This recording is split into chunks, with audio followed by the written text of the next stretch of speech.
करता है तो उसे बोलते हैं कन्वेक्स, जब अंदर की तरफ होता है उसको बोलते हैं कनकेव, जब कनकेव है तो वैली है, जब कॉन्वेक्स है तो समिट है, तब है समिट है। यहाँ पे देहरादून में जहाँ पे आर्मी की ट्रेनिंग होती है, वहाँ पे इतना दबा के स्लोप है, इवन हैंड ब्रेक लगा करके भी गाड़ी को चलाना ना बहुत डिफिकल्ट है, ऐसा लगता है कि गाड़ी पीछे की तरफ ही ढुनक जाएगी। And only the expert can drive the vehicle in those hilly areas. इतना शार्प टर्न है, इतना शार्प कर्व है ना कि सबके बस का है नहीं कि सब वहां पे गाड़ी चला लें हिली रीजन्स में। It needs an special skill to drive in those region, क्योंकि वो कर्व्स पे बताया गाड़ी को संभाल लेना ताकि वो पीछे रिवर्स में ना भागे, वो भी एक स्किल होती है, ठीक है ना।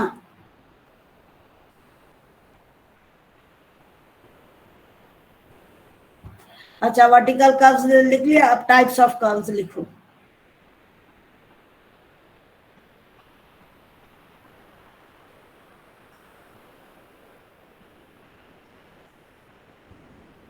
Ma'am, some students are saying to join.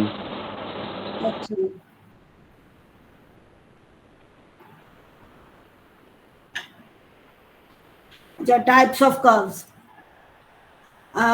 सबसे पहला curve and upgrade,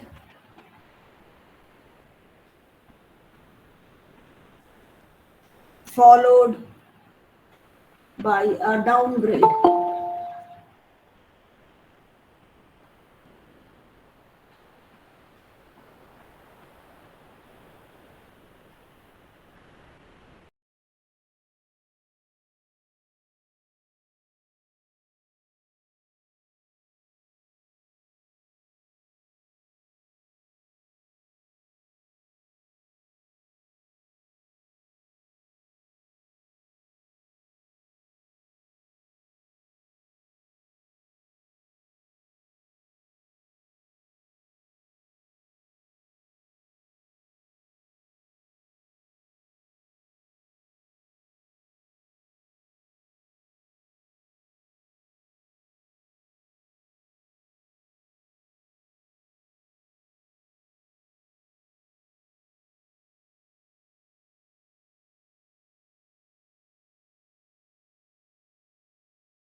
Followed by an upgrade.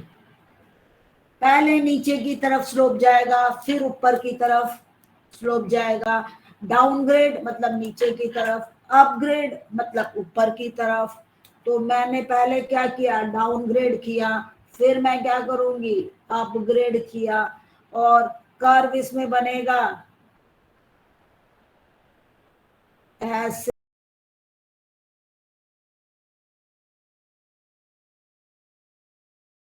ये हो गया आपका T1, ये हो गया T2, ये हो गया ए, ये हो गया बी, ये हो गया सी, ये बच्चों हो गया आपका डाउनग्रेड, और ये हो गया आपका अपग्रेड। हो गया, ठीक है, बना लिया, यस मैम। ठीक है। 1 मिनट मैम। अब थर्ड टाइप का देखो,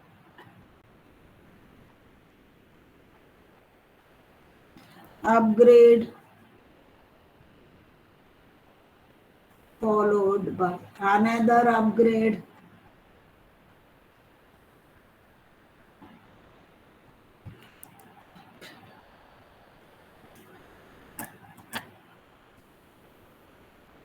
ये ऊपर की तरफ स्लोप जा रहा है,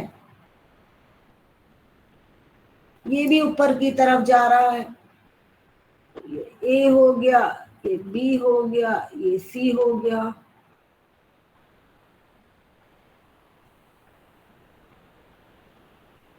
ये T1 हो गया, ये T2 हो गया,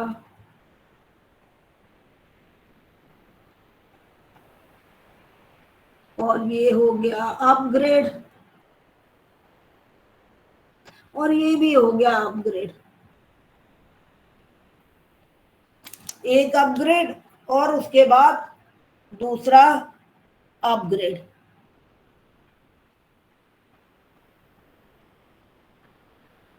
इस कर्व को, ये वाला कर्व है ना, इसको हम है ना सबमिट कर्व कहेंगे। ये वाला हो जाएगा आपका वैली कर्व।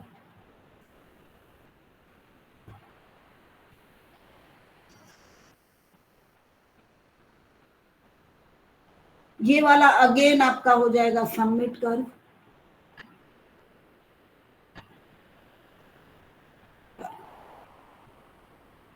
और ऐसे भी आपका हो सकता है upgrade followed by another upgrade,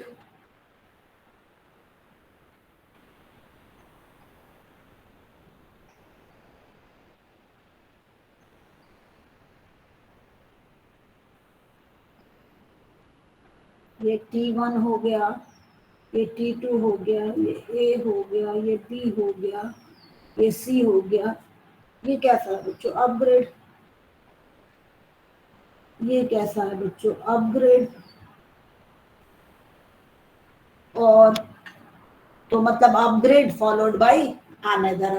but ये कर्व कैसा बना? ये क्या क्या बना? ये वैली बनी। ये क्या बनी? तो ये वैली कर्व हो गया। ये कैसा कर्व बना? ये ऐसा कर्व बना, तो ये सबमिट कर्व हो गया। ठीक है, upgrade followed by another upgrade.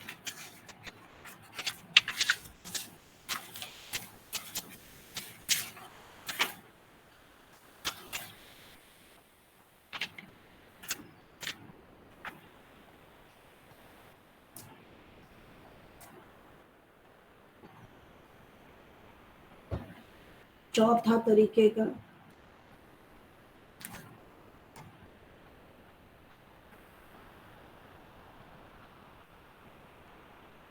Downgrade. Ma'am हाँ बोलो। मैंने वैली और सबमिट कर समझ नहीं आया, ये कब होगा?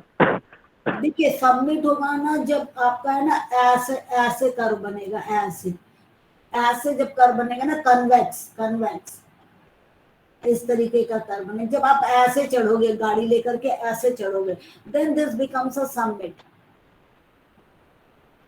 ठीक है, ऊंचाइयों पर, है ना। अब आप ऐसे होगा, ये ऐसे। अब आप क्या ढाल पे आ रहे हो, ढाल पे आ रहे हो, और फिर ऐसे चढ़ रहे हो, then this becomes a valley curve. Then this becomes a valley curve. Ma'am जब कॉनकेव में होगा तो वैली कर्व होगा ना? हाँ, कॉनकेव में होगा तो ठीक है। वैली कर्व होगा, कॉन्वेक्स में होगा तो सबमिट कर्व होगा। ठीक।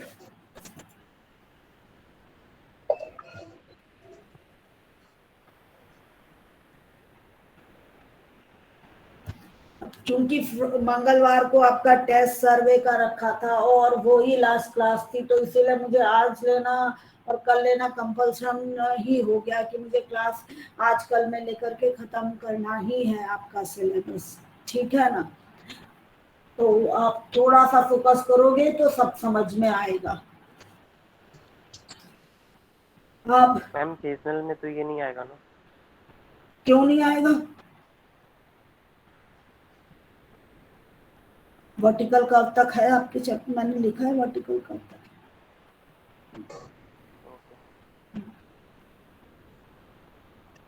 ये नीचे की तरफ कर्व जा रहा है और बच्चों ये दूसरा नीचे की तरफ कर्व जा रहा है, ये दोनों कर्व नीचे जा रहे हैं, ये भी कर्व नीचे जा रहा है और ये भी curve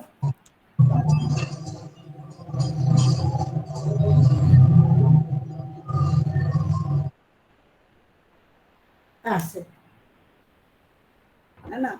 So this is A, this is B, this is C, this is T1, this is T2, this is the surface of the earth. अब downgrade followed by another downgrade, नीचे की तरफ ढाल गई और फिर नीचे की ही तरफ ढाल गई, ऊपर की तरफ नहीं चढ़ा।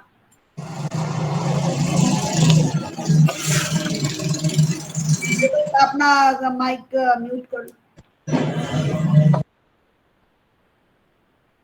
As I downgrade, then this becomes the valley curve.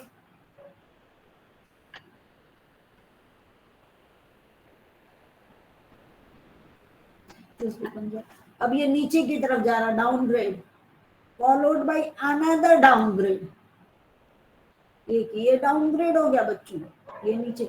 आप हमेशा ये देखिए, जब भी एरो ऐसा बनेगा तब अपग्रेड, जब भी एरो ऐसा बनेगा तब डाउनग्रेड। मेरा एरो कैसे है? नीचे की तरफ। मेरा एरो कैसे है? नीचे की तरफ। मेरा एरो कैसे है? नीचे की तरफ। मेरा एरो कैसे है? नीचे की तरफ। So all are downgrade. A हो गया, बी हो गया, सी हो गया, T1 हो गया, T2 हो गया,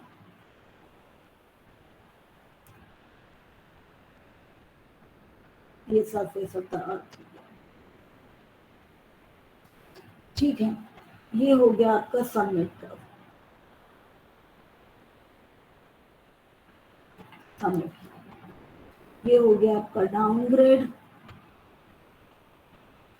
and followed by another downgrade. Is it clear? सारे तरीके के कर्व समझ में आ गए बच्चों? Then we will start with the characteristics of vertical curve.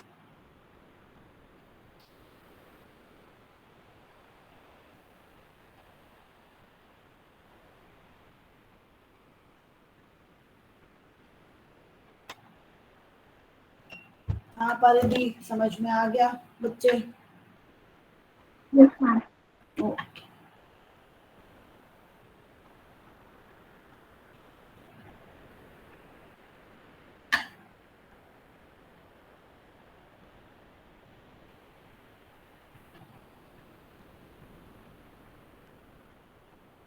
Ji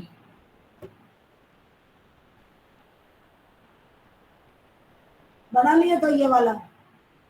ma'am हाँ बोलो। मैम इसका सेकंड वाला फिगर समझ में नहीं आ रहा मैम। ए भी मैम डाउनग्रेड कैसे हो गया? क्यों? ये नीचे की तरफ नहीं जा रहा? यहाँ से आप नीचे की तरफ, ढाल में नीचे की तरफ नहीं जा रहे हो? नीचे की तरफ जा रहे हो कि नहीं जा रहे हो? और यहाँ पे भी ढाल में नीचे की तरफ जा रहे हो। Yes ma'am. जब आप नीचे की तरफ जाओगे तो वो डाउनग्रेड, और जब आप ऐसे चढ़ोगे ऊपर की तरफ तो ये अपग्रेड, फॉलोड बाय अनदर, फिर ऊपर की ही तरफ जा रहे हो तो अपग्रेड, ठीक है। जब एरो ऊपर की तरफ होगा तो अपग्रेड, एरो नीचे की तरफ ऐसा दिखाएगा, ऐसा दिखाएगा तो वो डाउनग्रेड।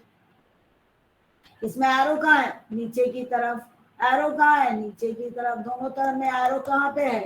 यहाँ पे एरो कहाँ है? नीचे की तरफ। यहाँ एरो कहाँ है? नीचे की तरफ।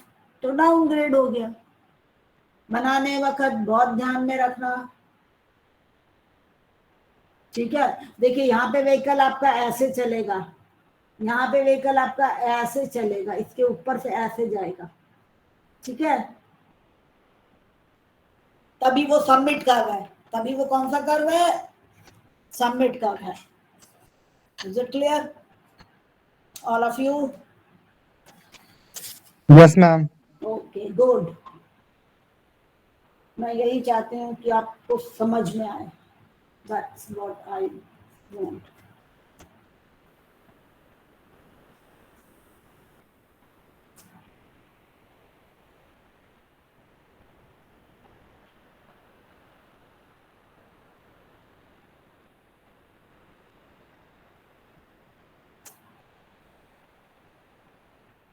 अमित समझ में आया?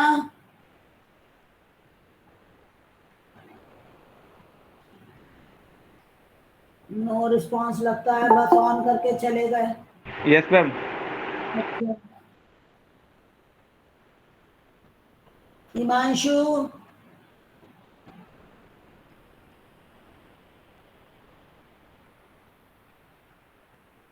Junaid, Yes, ma'am. Yes ma'am.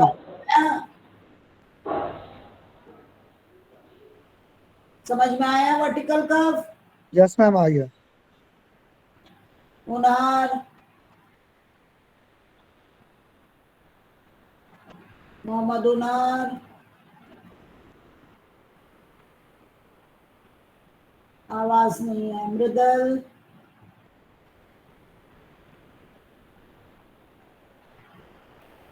गायब। तुष्कर,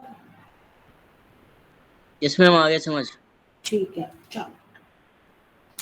Now we will do the next, that is characteristics of vertical curve. Vertical curve की क्या क्या characteristics होती है ये अब हम देखेंगे। अब हम एक सिंपल सा वर्टिकल कर्व बना लेते हैं, ठीक है, जिसके अंदर एक तो मैं बना लेती हूँ अपग्रेड और एक मैं बना लेती हूँ डाउनग्रेड, ठीक है। मैंने ऐसे बना दिया, this is A, this is B, this is C.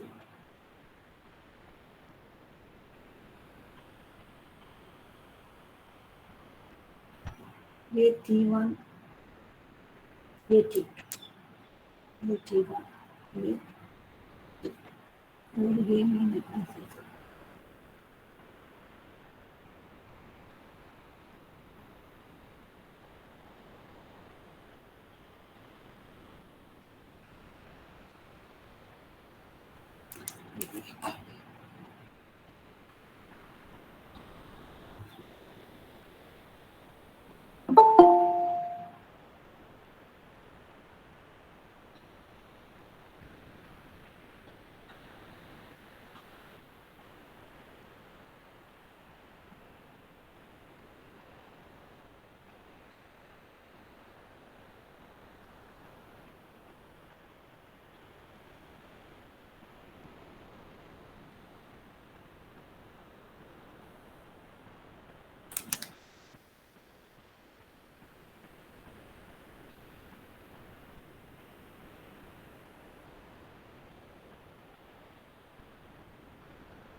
ये जी हम जब प्लस लेते हैं, जब ऊपर की तरफ चढ़ते हैं तब हम ग्रेड को प्लस लेते हैं, जब हम नीचे की तरफ उतरते हैं डाउनवर्ड ग्रेड होता है, तब हम हमारे न्यूमेरिकल्स में कैलकुलेशन में जी को माइनस लेते हैं, ठीक है। तो मैं यहाँ पे लिख देती हूँ प्लस G1%। जीवन हमेशा जो पहला बताया होता है ना, चाहे वो डाउन हो चाहे वो अप हो, तो उसको हम जीवन लेते हैं। जो ये पहला होगा उसको जीवन, दूसरे को दूसरा जो स्लोप होगा उसको G2 लेते हैं। यदि पहला ऊपर की तरफ चढ़ रहा है तो प्लस लेंगे, यदि पहला नीचे की तरफ उतर रहा है तो हम उसको माइनस लेंगे। समझ गए? ठीक है।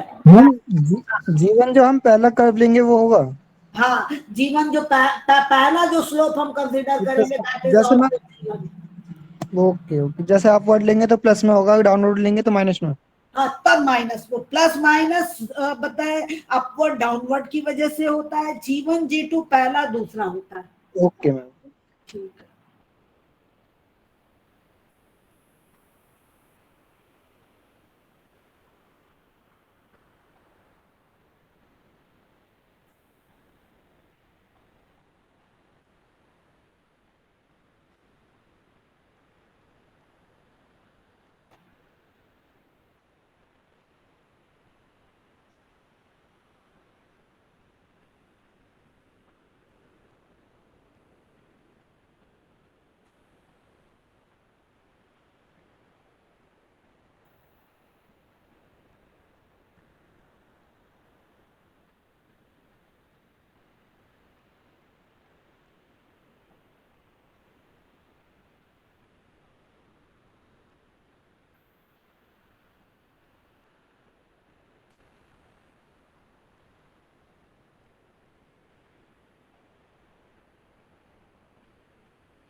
सारा लिख दिया, ये बहुत इंपॉर्टेंट है, ये आप अपनी नोटबुक में लिख लेना। इसको समझ जाओगे तो फिर आप न्यूमेरिकल सॉल्व कर सकोगे, अदरवाइज इसके न्यूमेरिकल सॉल्व करने में थोड़ी दिक्कत आती है।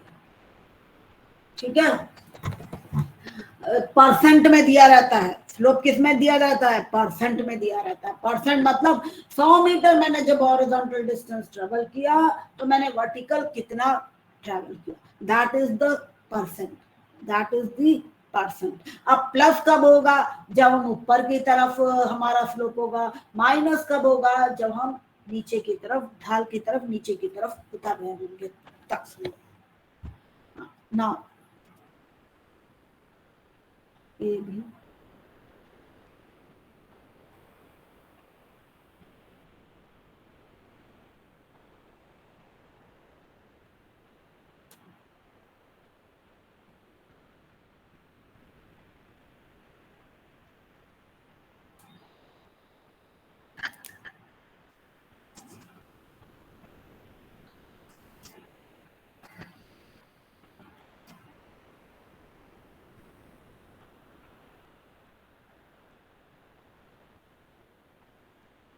मैं इसको T1 मान लेती हूँ।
बहुत इंपॉर्टेंट है।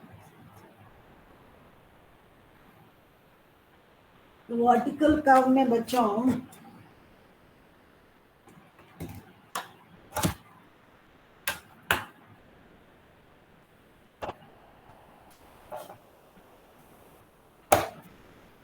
वर्टिकल कर्व में ये जो लेंथ ऑफ द कर्व मिलेगी T1 F T2, वो लेंथ है ना, ये दोनों टेंजेंट लेंथ के बराबर ही हो, वो दोनों ये टेंजेंट लेंथ के ही बराबर होती है। ठीक है, ये जो कर्व की लेंथ मिली आपको,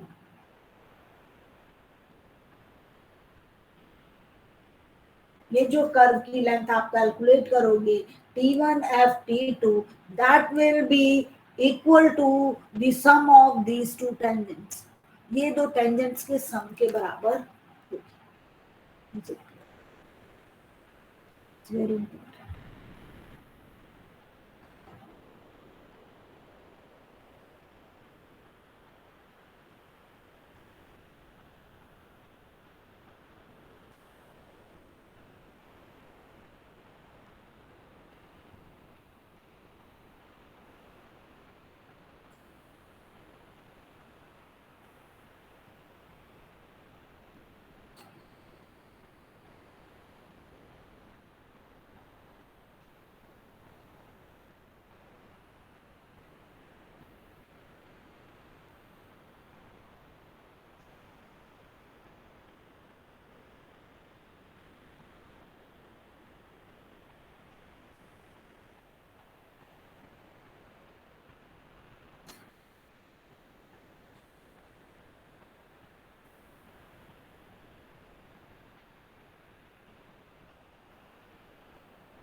ये दोनों टेंजेंट है, ये क्या है, length of the curve. Total जो लेंथ ऑफ द कर्व होगी वो दोनों टेंजेंट के जोड़ के बराबर होगी।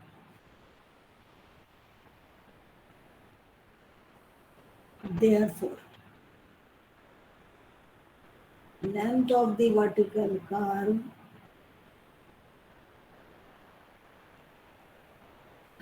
वहां पे जो हमारा इसमें था, रोड्स वगैरह में था, तो वहां क्या होता था, लेंथ ऑफ द कर्व क्या होता था रोड्स वगैरह में? यस, बताओ पुरुषोत्तम, क्या होता था length of the curve? Ma'am R tan θ/2।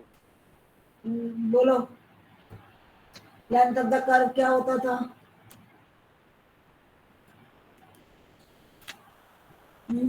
Ma'am R tan θ/2। है,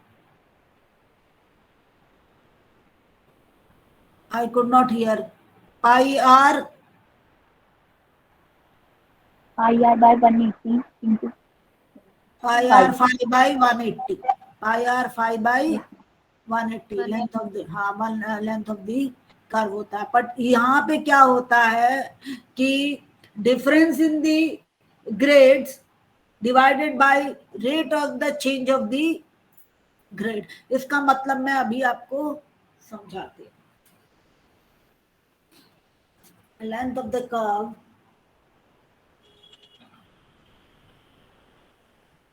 algebraic difference of two grades divided by rate of change of grade। ये हुआ G1 पहला ग्रेड माइनस G2 के किसने लिखा है, अलजेब्रिक डिफरेंस है, तो G1 minus G2 divided by rate of change of grade, divided by rate of change of grade. Now try to understand कि जैसे मेरा पहला ग्रेड ये है, मेरा दूसरा ग्रेड ये है, ठीक है, तो मेरा ये पॉइंट से ये पॉइंट कितना ऊंचाई पे हुआ होगा, ये इतनी ऊंचाई पे गया होगा, इतनी ऊंचाई पे गया होगा, है कि नहीं? एंड हम जो रोड बना रहे हैं उसमें हम क्या ग्रेडियंट दे रहे हैं, that is the R, that is इसका अपना स्लोप, इसका अपना स्लोप, इसका अपना स्लोप, इसका अपना स्लोप क्या है, और पहले क्या इन दोनों को पॉइंट्स के बीच में लेवल डिफरेंस क्या था, उसके बेस पे हमको length of the vertical curve मिलती है। हम किस रफ्तार से स्लोप देना चाहते हैं, क्योंकि ये सारा कुछ क्या है बच्चों, वर्टिकल डायरेक्शन में, this is all in vertical direction, ये सब कुछ।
नेटवर्क चला गया था बीच में।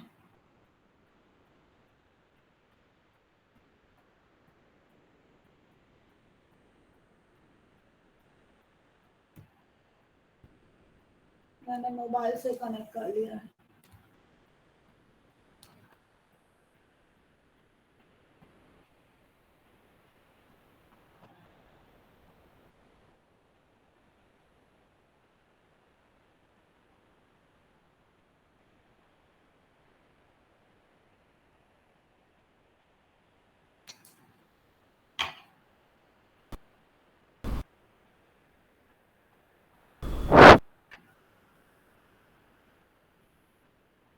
अभी है ये नेटवर्क का प्रॉब्लम फिर आ गया आज। देख लेना, हाँ देख लेना थोड़ा। अच्छा, is my screen visible to you all students? Yes, ma'am. Okay, ये आपने लिख लिया था यहाँ तक? हाँ जी मैम। ठीक यस है, मैम। फॉर्मूला कह रहा है, फॉर्मूला। फॉर्मूला लिख लो, तब तक मैं आगे लिखती हूँ।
तो आपने length of the vertical curve, कितनी लेंथ होगी वर्टिकल कर्व की, ये निकालना सीख लिया है। Length of the vertical curve निकालने के लिए आपको क्या करना पड़ेगा, दोनों ग्रेड्स का डिफरेंस निकालना पड़ेगा। पहले तो दोनों ग्रेड्स का डिफरेंस निकालना पड़ेगा, और उसके बाद निकालना पड़ेगा rate of change of grade. Rate of change of grade है कि आप वर्टिकल डायरेक्शन में किस स्लोप के साथ ये कर्व प्रोवाइड करना चाहते हैं, ये पॉइंट और ये पॉइंट में कितना हाइट का डिफरेंस रखना चाहते हैं, कितनी लेंथ पे कितनी हाइट रखना चाहते हैं। So that is grade of rate of change. ये rate of grade of change है ना, ये स्लोप होता है, और ये पॉइंट और ये पॉइंट में जो दो डिफरेंस होता है वो algebraic difference of the two grades होता है। इससे आपकी कर्व की लेंथ डिसाइड होती है, इससे आपकी कर्व की लेंथ डिसाइड होती है। ठीक है,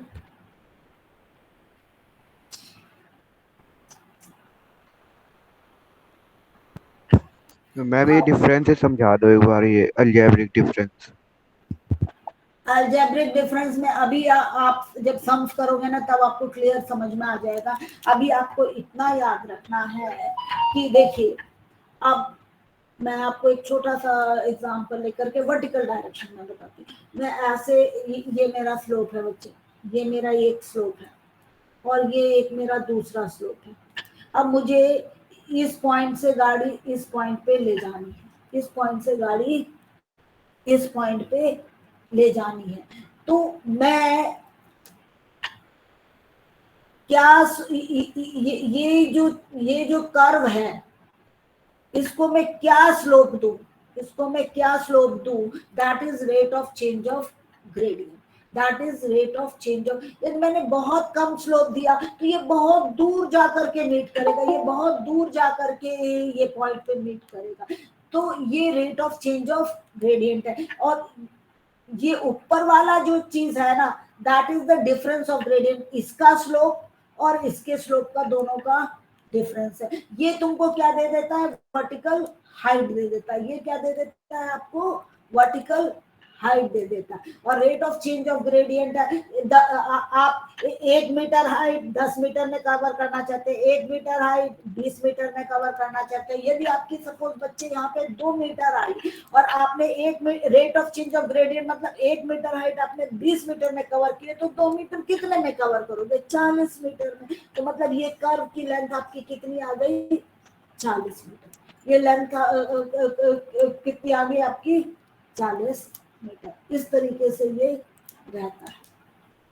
ठीक है, ये आपको डिफरेंस बताता है, ये डिफरेंस इन एलिवेशन बताता है। G1 G2 आपको क्या बताता है? Difference in elevation.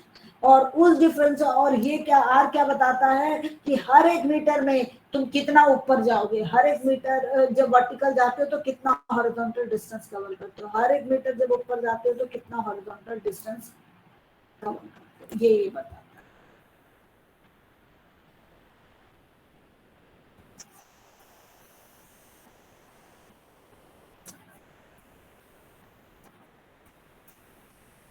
Is it clear or not?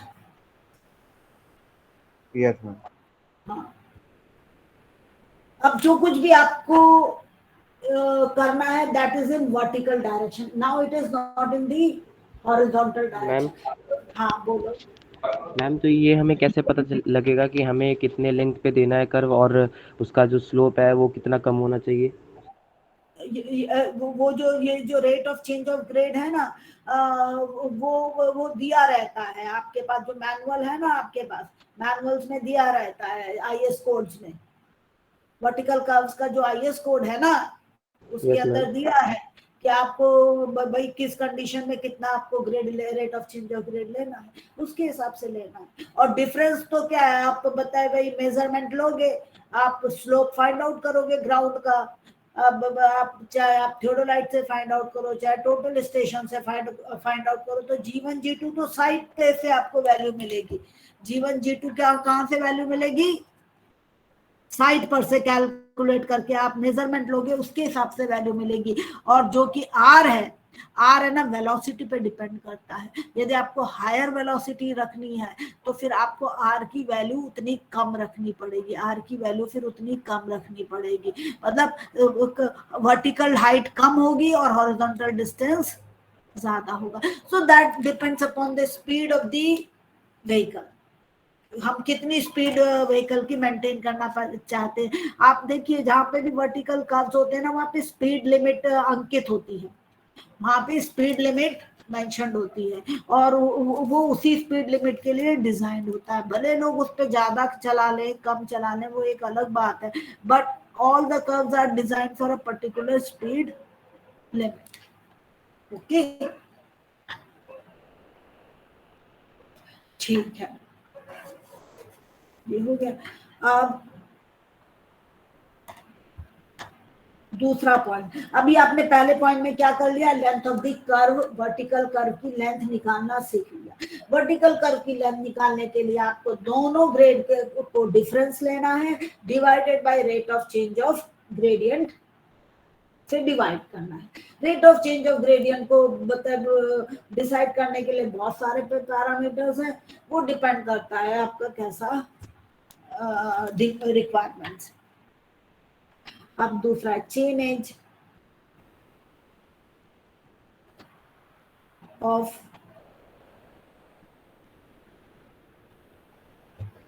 Beginning of the curve T1।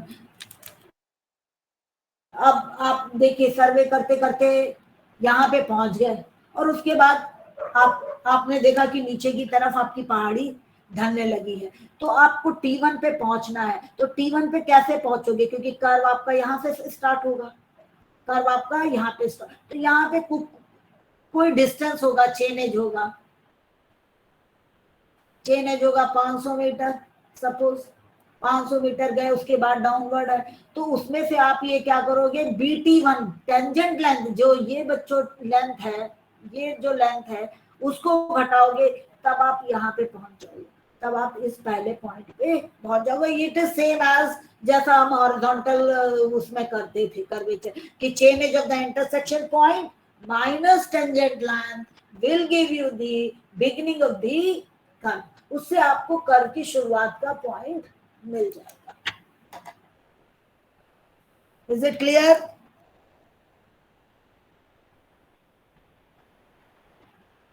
Yes और नो?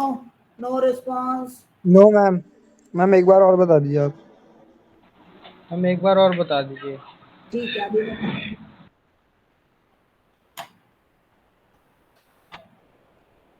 इंटरसेक्शन पॉइंट का चेन एज है माइनस टेंजेंट लेंथ करोगे तो बिगिनिंग ऑफ द कर्व पे पहुंचना है बस।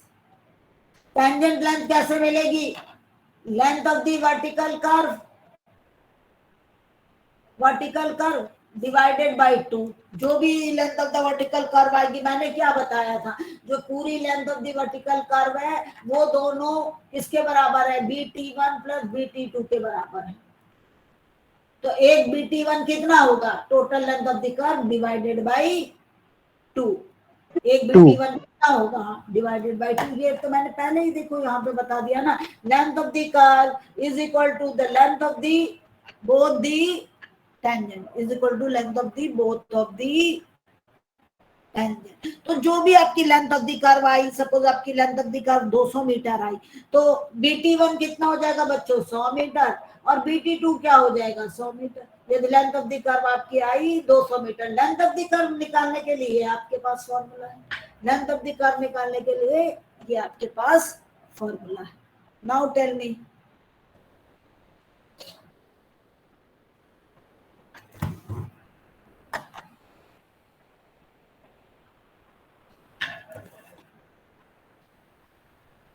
tangent of the intersection point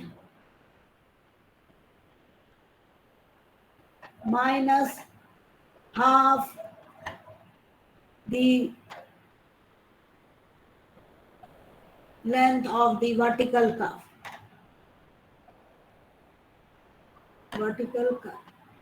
इसका जो चेन एज है, सपोज इसका चेन एज 500 मीटर है, कर्व की लंबाई आपकी 200 मीटर है, तो ये कितना होगा? 100 मीटर हो गया। तो यहाँ का चेन एज कितना हो गया? 400 मीटर।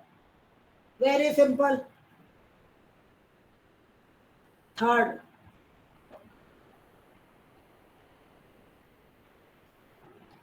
दूसरा पॉइंट क्या बोले थे? है दूसरा पॉइंट में एक बार बता दीजिए दोबारा। कौन सा दूसरा पॉइंट? मैम ये जो दूसरा पॉइंट अभी आप बता रहे थे ना कुछ, तो ये डायग्राम तो बना, अब इसमें देखो जब तुमने सुना नहीं था।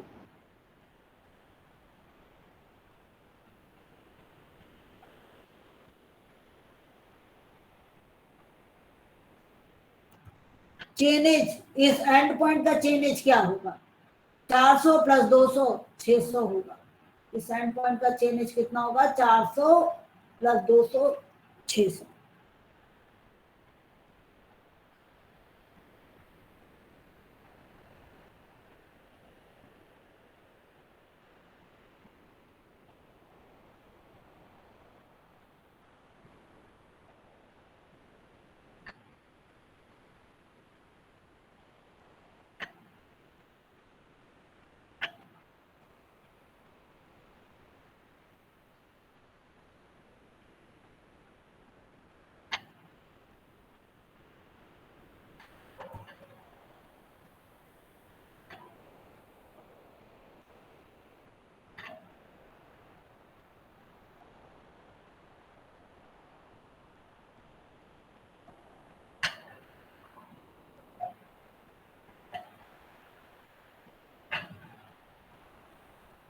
यहाँ पे chainage of D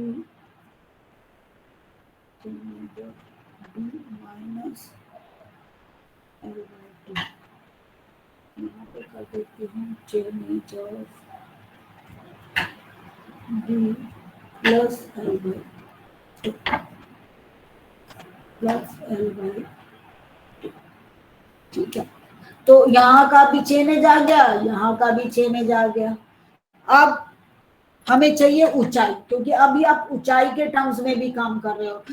horizontal distance, vertical distance, दोनों के रिस्पेक्ट में आप काम कर रहे हो, क्योंकि आप वर्टिकल डायरेक्शन में काम कर रहे हो। तो वी नीड, इस पॉइंट की ऊंचाई कितनी है, इस पॉइंट की ऊंचाई कितनी है, हर एक पॉइंट की ऊंचाई कितनी होगी, ये अब हमें कैलकुलेट करके देखना है। ठीक है,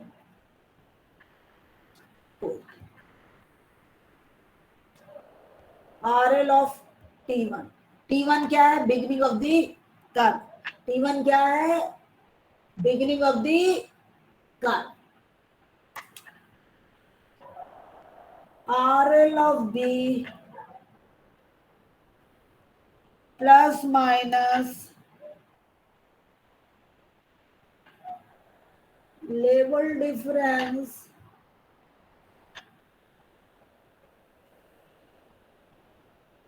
between T1 and B. अब हम सर्वे जब कर रहे हैं, when we are doing the survey,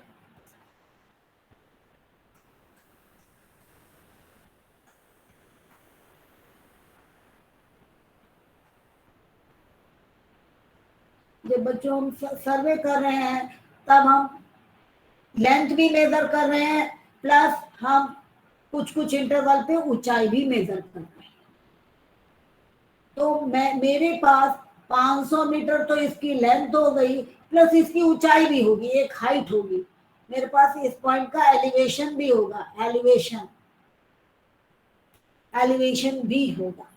अब ये क्या कहा, ये पॉइंट मेरा क्या है हमेशा बच्चों, ये ए है, ये बी है और ये सी है। तो RL ऑफ बी मतलब बी की ऊंचाई plus minus level difference between T1 and B।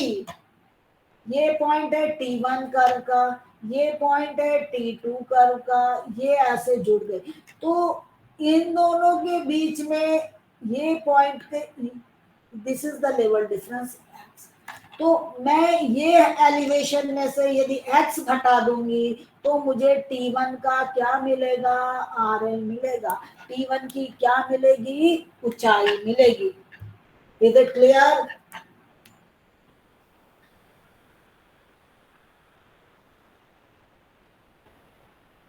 और नॉट? सुमन, समझ में आ रही है बात? Yes ma'am. हाँ, वेरी गुड। तो आपको क्या करना है, आपके पास B का RL होता है, B का चेनेज भी होता है आपके पास, और B का RL भी होता है, रिड्यूस लेवल भी होता है, दैट इज ऊंचाई। ऊंचाई भी होती है, दोनों चीजें होती है। अब आपको किसकी, आप बता, चेनेज फाइंड आउट करना है T1 का। तो T1 का चेनेज फाइंड आउट करने के लिए आपने ये फॉर्मूला लिख लिया कि chainage of B minus L/2। अब आप T1 पे तो आ गए, 400 मीटर मैंने क्या माना था, चेनेज 500 मीटर माना था, लेंथ ऑफ द कर्व मैंने क्या मानी थी, 200 मीटर। ये कितना हुआ, इसका डिवाइडेड बाय 2। तो मेरे पास चेनेज आ गया 400 मीटर। अब मेरे पास इस पॉइंट की ऊंचाई है, अब मुझे इस पॉइंट की ऊंचाई चाहिए, मुझे इस पॉइंट की ऊंचाई चाहिए।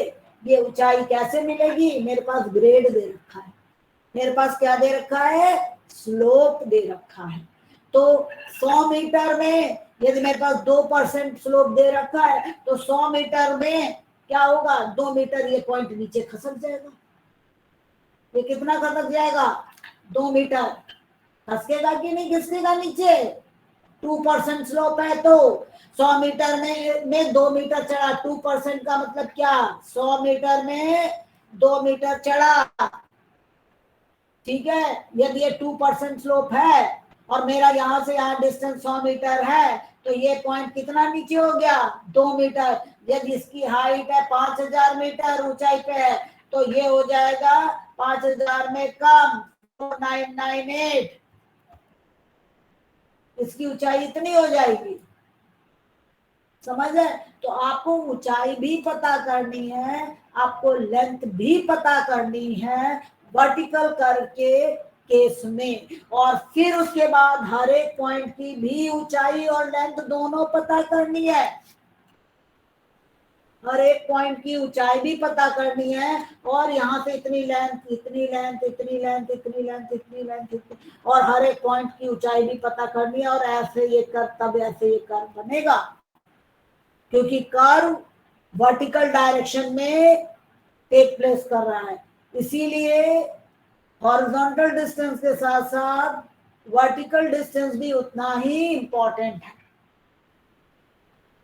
समझ गए।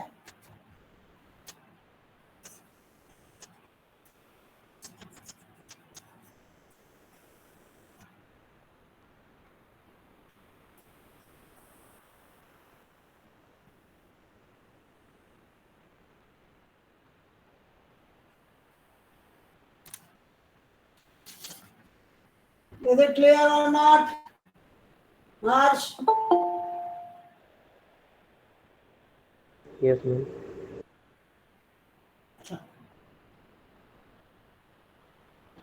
ठीक है। तो RL of B plus minus plus कब करना है? जब हम बता इस तरीके का कर्व हो। प्लस कब होगा बच्चों? जब इस तरीके का कर्व हो। ठीक है, ये B पॉइंट है, A पॉइंट क्या है? ऊपर की तरफ है, तब हमारा आएगा प्लस। अब B पॉइंट यहाँ कहाँ है? ऊंचाई पे। T1 पॉइंट कहाँ है? निचाई पे, तो हमारा आएगा साइन माइनस। इसीलिए मैंने प्लस माइनस का सिंबल यूज किया है। कभी तो ऊंचाई प्लस होगी, कभी तो ऊंचाई माइनस होगी। यदि ऊपर की तरफ ढाल जा रही है तो माइनस होगा, नीचे की तरफ जब ढाल जा रही है तो प्लस होगा। ठीक है। मैम एक बार फिर से रिपीट करिएगा, नीचे की तरफ ढाल जा रही है तो? देखिए अब ये ढाल कैसी जा रही है? नीचे की तरफ जा रही है कि नहीं जा रही है? ये वाले ढाल। हाँ, तो यहाँ जो ऊंचाई होगी सपोज 100 मीटर, तो ये वाला पॉइंट इससे वो कंपैरिजन में ऊंचाई पे है या नहीं है? T1 ये T2। हाँ, तो इस केस में ऊंचाई पता करने के लिए मुझे क्या करना पड़ेगा? एडिशन करना पड़ेगा। अब यहाँ B ऊंचाई पे है और T1 कहाँ पे है? ऊंचाई पे है, तो मुझे क्या करना पड़ेगा? इसकी ऊंचाई के लिए घटाना पड़ेगा। इसीलिए मैंने माइनस साइन भी लिखा है और प्लस साइन भी लिखा है। डिपेंड करता है, जब अपवर्ड स्लोप होगा तब माइनस करना है, जब डाउनवर्ड स्लोप होगा तब प्लस करना है। इज इट क्लियर और नॉट? Yes ma'am.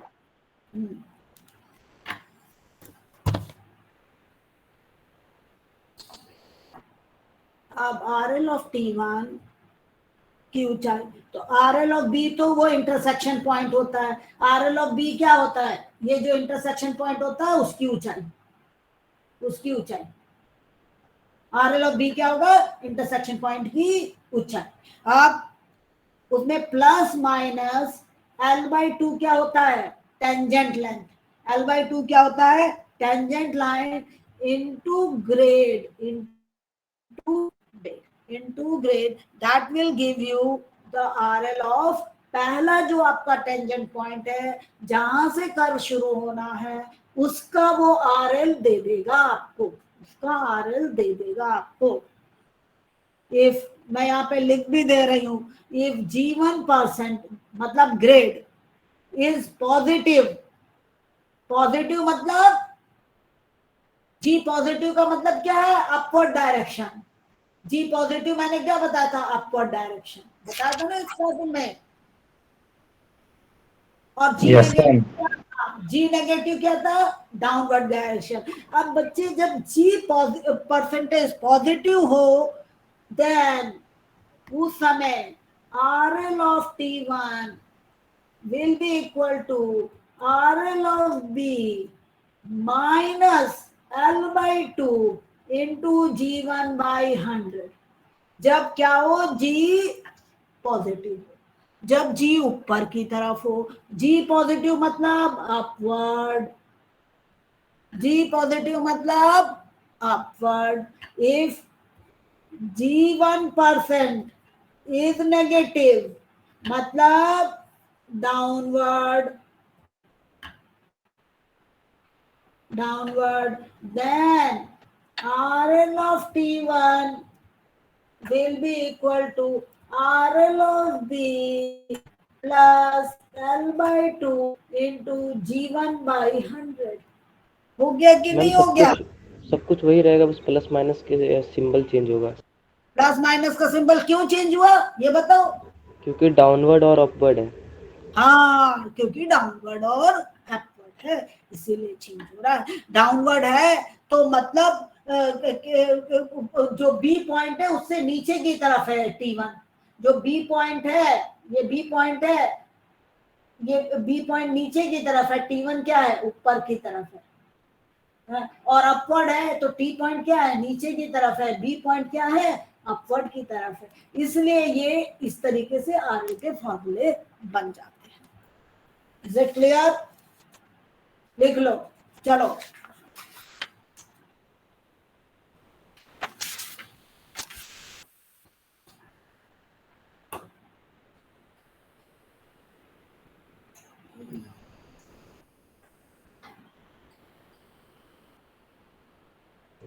मैम हाँ बोलो।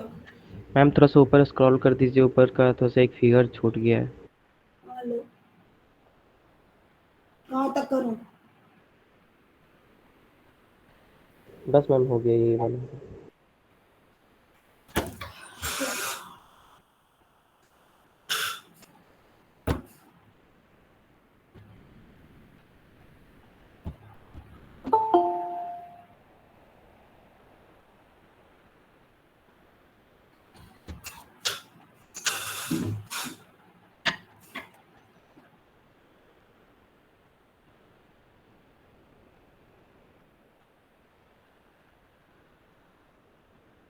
बाकी सब्जेक्ट्स में किस किस का खत्म हो गया सिलेबस आपका बच्चों?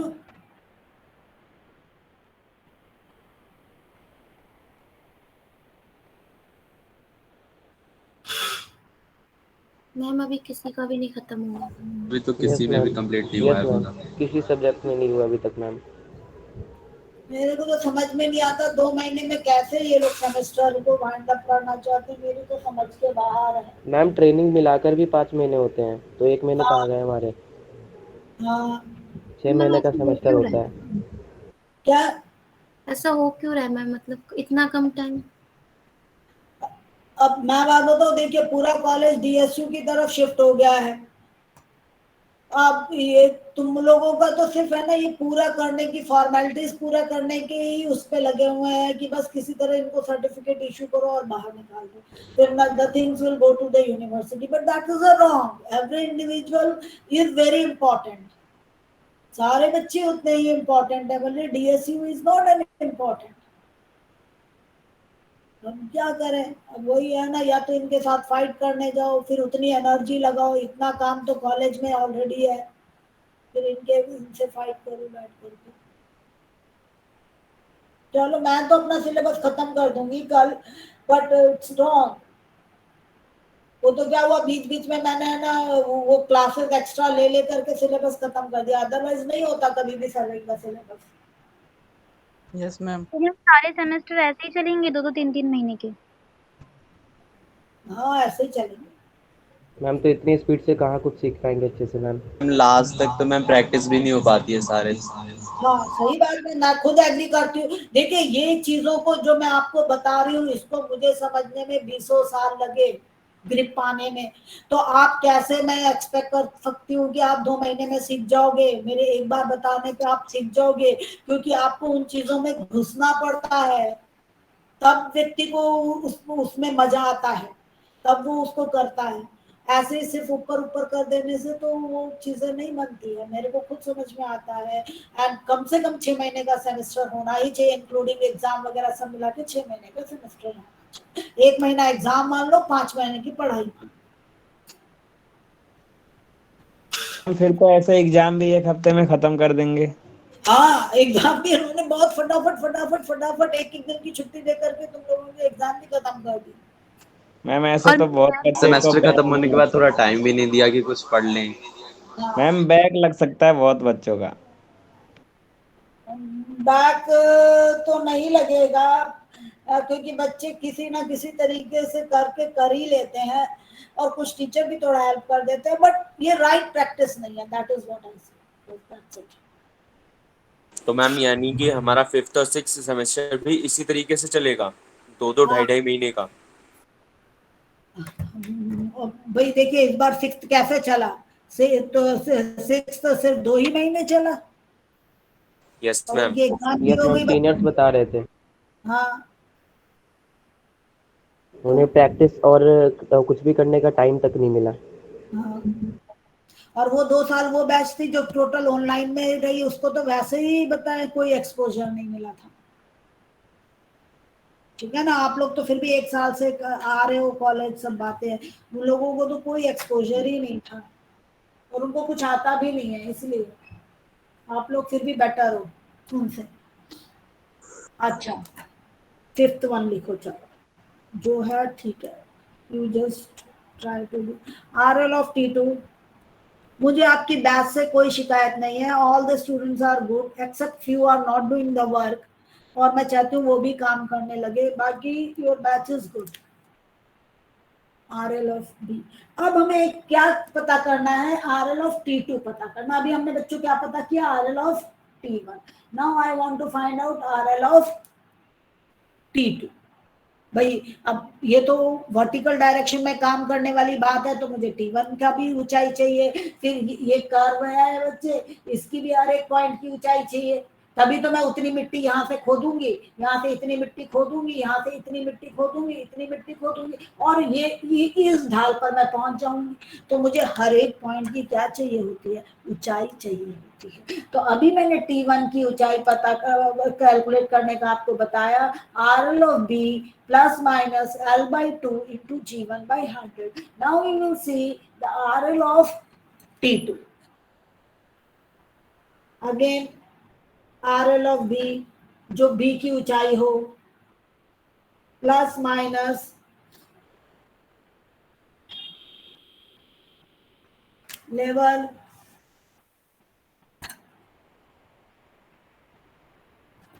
difference between summit और लेवल डिफरेंस बिटवीन समिट मैंने लिखो क्योंकि वैल्यू भी तो हो सकती है, between B and T2।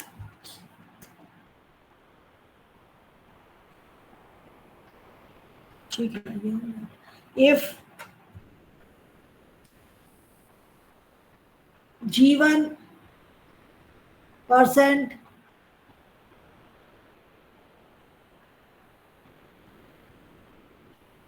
is negative, then RL of T2 will be RL of B minus L by 2 into G1 by 100। अब ये देखो बच्चों, ये मेरा कर्व है, ये तो बच्चों क्या हुआ? अपवर्ड। मैंने इसी का ही एग्जांपल लिया। ये बच्चों क्या हुआ? डाउन। यहाँ G कैसा हो गया? नेगेटिव, और यहाँ G कैसा हो गया? पॉजिटिव।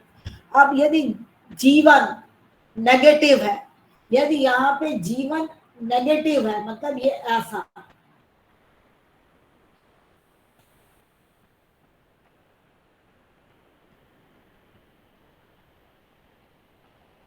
तो G2 लेना पड़ेगा। Sorry,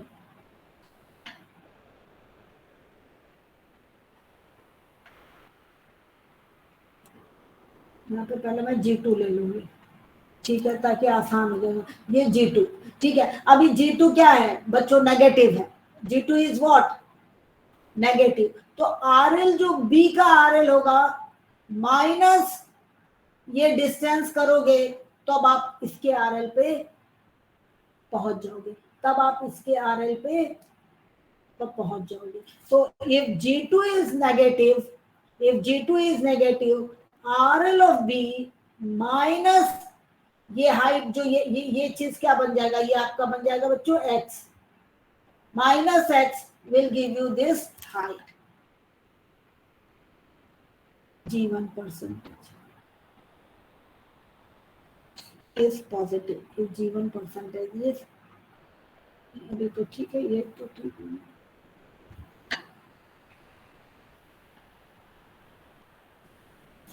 If G2 is negative, ठीक है। हाँ, दूसरा केस में ले लेते हैं, ये वाला केस। अब इसमें ये हो गया G1 डाउनवर्ड ग्रेड, और ये हो गया G2 हो गया अपवर्ड ग्रेड, और इसका RL this is T2, this is T1, ये हो गया बच्चों B। Now if G2% is positive, अब इस केस में क्या G2 ऊपर की तरफ चढ़ रहा है तो G2 क्या हो गया बच्चों, पॉजिटिव हो गया। तो RL ऑफ B प्लस हम इतना x हाइट करेंगे तो हम T2 पे पहुंच जाएंगे। Then RL of T2 is equal to RL of B plus L by 2 into G2 by 100। यदि G2 पॉजिटिव है तो ऐड करोगे, इफ G2 नेगेटिव है तो सब्ट्रैक्ट करोगे, टू गेट किसका RL, टेंजेंट पॉइंट 2 T2 का RL मिलने के लिए। ठीक है,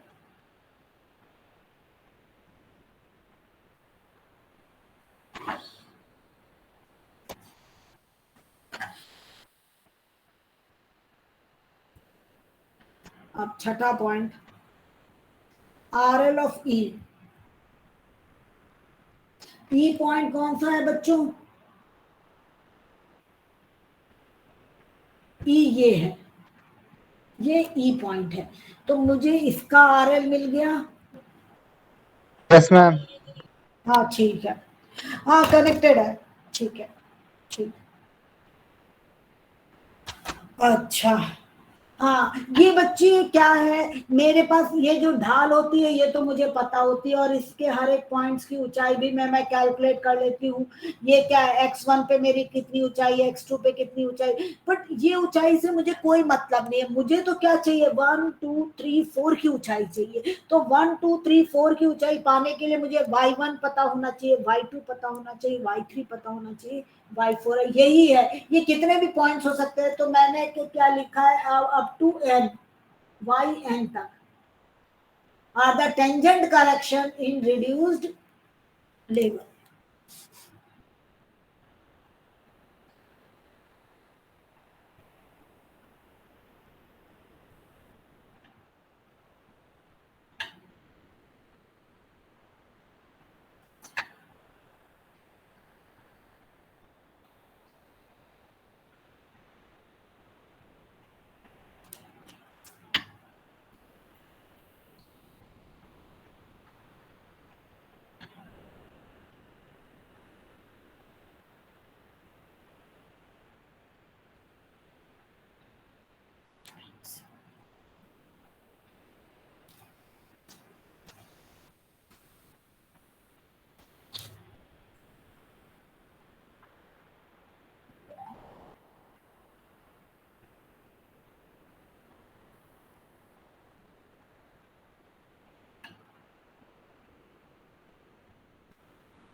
मैम क्लास कब तक चलेगी? बस ये खत्म हो गया, खत्म। अब न्यूमेरिकल पार्ट हम कल करेंगे। Okay ma'am.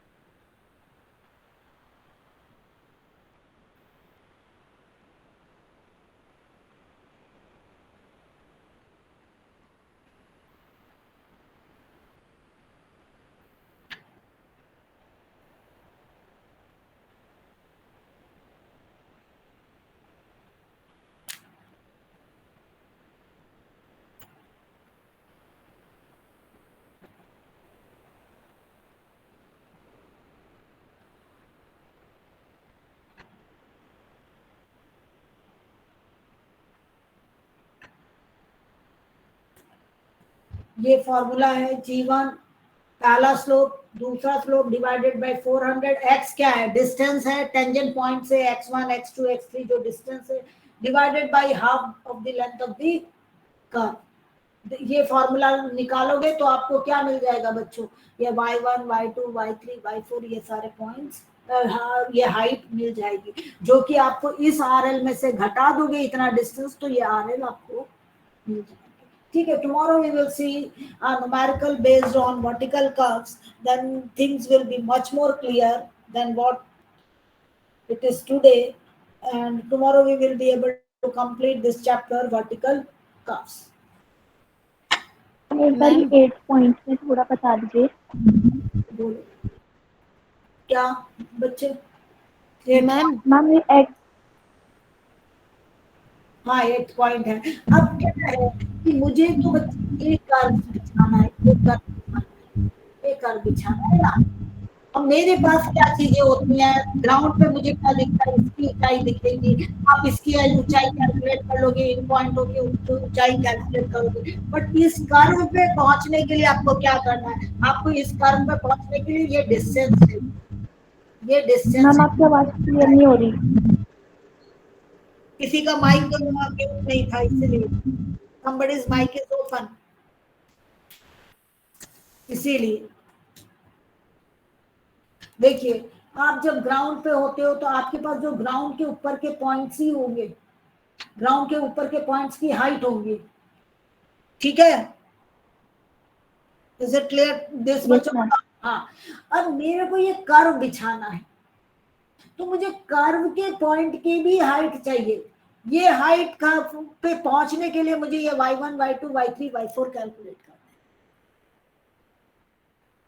पहले तो मैंने x1 पे हाइट कैलकुलेट की, x2 पे हाइट कैलकुलेट की, x3 पे, और उसमें से मैं ये y3 हाइट घटाऊंगी, y2 हाइट घटाऊंगी, y1 हाइट घटाऊंगी। बट y1 y2 y3 भी तो कैलकुलेट करने पड़ेंगे। तो y1 y2 y3 कैलकुलेट करने के लिए मेरे पास ये फॉर्मूला, जिसमें आपको x अलग अलग डिस्टेंस डालना है, तो आपके पास y1 y2 आ जाएगा। और इन जगहों का RL कैलकुलेट करने के लिए आपके पास RL of the tangent point plus minus slope into distance x, जो भी आपका डिस्टेंस हो, 15 मीटर 30 मीटर जो भी है, पहले 15 मीटर 30 मीटर 45 मीटर जो भी डिस्टेंस हो उसकी वैल्यूज आपको डालनी है। Is it clear? Yes ma'am. हाँ, मृदुल अटेंडेंस ले लेना। मैम एक बार ना अपना वो स्क्रॉल ऊपर तक कर दो, मैंने फर्स्ट पेज का लिख नहीं पाया था, मैं स्क्रीनशॉट ले।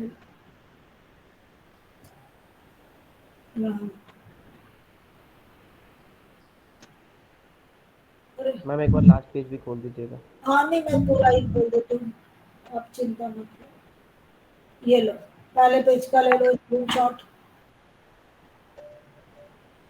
ओके मैम, हो गया। अब दूसरे पेज का ले लो।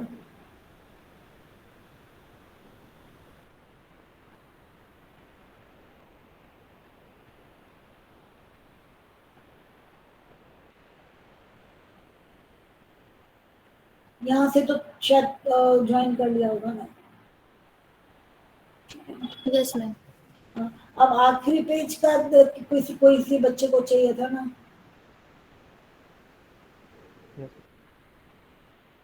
मैं सेव करके डाल देती हूँ इसको आपके उस पे, सेव का ऑप्शन थोड़ा सा ऊपर कर दीजिए।